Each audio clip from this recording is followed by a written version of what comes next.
নমস্কার বন্ধুরা, হপন মাইয়া এসিনুরায় আমি ইন্দ্রাণী হাসদা আপনাদের সকলকে আরও একবার স্বাগত জানাই। আজকে একটা রান্নার ভিডিও নিয়ে আপনাদের কাছে হাজির হয়েছি। তো ভিডিওটা স্কিপ না করে প্রথম থেকে শেষ অবধি দেখবেন, আর ভালো লাগলে অবশ্যই কমেন্ট করবেন। চলুন তাহলে আর দেরি না করে রান্নাটা স্টার্ট করে ফেলি। আজকে রান্না করব নতুন আলু দিয়ে সয়াবিনের তরকারি। এভাবে সয়াবিন রান্না করলে বেশ নরম ও তুলতুলে থাকবে এবং খেতেও বেশ মজাদার হবে। চলুন তাহলে আর দেরি না করে রান্নাটা দেখে নেওয়া যাক। তো প্রথমে সয়াবিনকে গরম জলের মধ্যে 15 মিনিটের জন্য ভিজিয়ে রাখবো। একটু নুন দিয়ে নাড়াচাড়া করে ঢাকা দিয়ে রাখবো। সয়াবিন যতক্ষণ নরম হবে ততক্ষণে আলুটাকে ভেজে নেব। এই জন্য কড়াইয়ে সরষের তেল দিয়ে কালো জিরে ফোড়ন দিয়ে টুকরো করে রাখা আলু দিয়ে পরিমাণ মতো লবণ দিয়ে ভালো করে নাড়াচাড়া করে স্লো আঁচে আলুটাকে ভালো করে ভেজে নেব। এতে আলুর ভেতরটাও নরম হয়ে যাবে এবং খুব কম সময়ে রান্নাটাও হয়ে যাবে।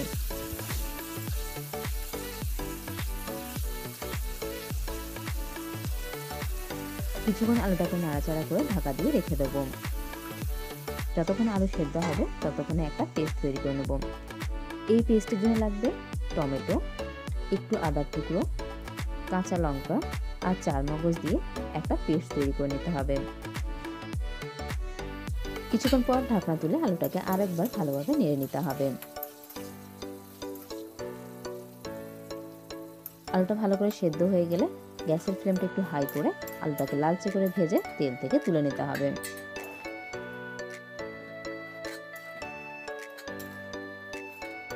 সয়াবিন ভালো করে ফুলে উঠলে সয়াবিনের জল ঝরিয়ে নিতে হবে। এরপর ওই তেলে শুকনো লঙ্কা, রসুন কুচি দিয়ে হালকা ভেজে নিতে হবে। রসুন হালকা ভাজা হয়ে গেলে আমাদের টমেটোর পেস্টটা দিয়ে ভালো করে মিশিয়ে নিতে হবে।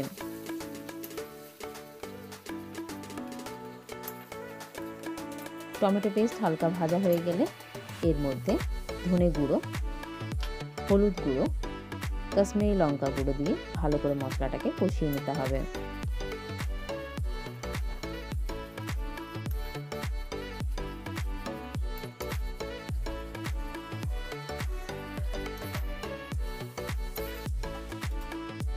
মশলা ভালো করে কষানো হয়ে গেলে জল ঝরিয়ে রাখা সয়াবিন দিয়ে ভালো করে মিশিয়ে নিতে হবে।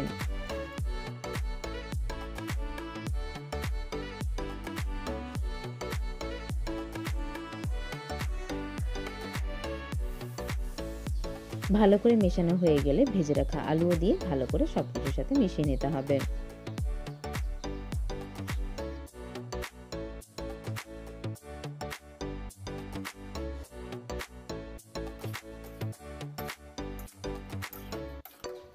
কষানোর সময় স্বাদ মতো লবণ, পেঁয়াজের কলি আর সবজি মশলা 1 চামচ দিয়ে ভালো করে মিশিয়ে নিতে হবে।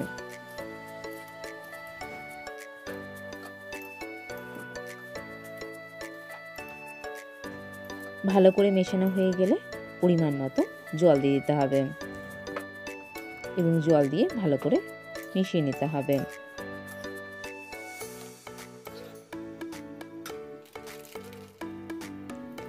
এরপর উপর থেকে কসুরি মেথি পাতা, অল্প একটু চিনি আর গরম মশলার গুঁড়ো দিয়ে ভালো করে নাড়াচাড়া করে কিছুক্ষণের জন্য ঢাকা দিয়ে রেখে দেবো।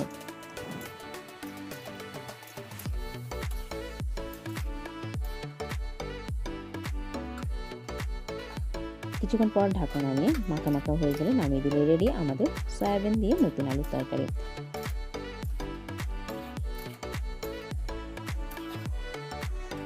তো আজকের এই সয়াবিন আলু তরকারির রেসিপিটি কীরকম লাগলো অবশ্যই কমেন্ট বক্সে গিয়ে কমেন্ট করে জানাবেন।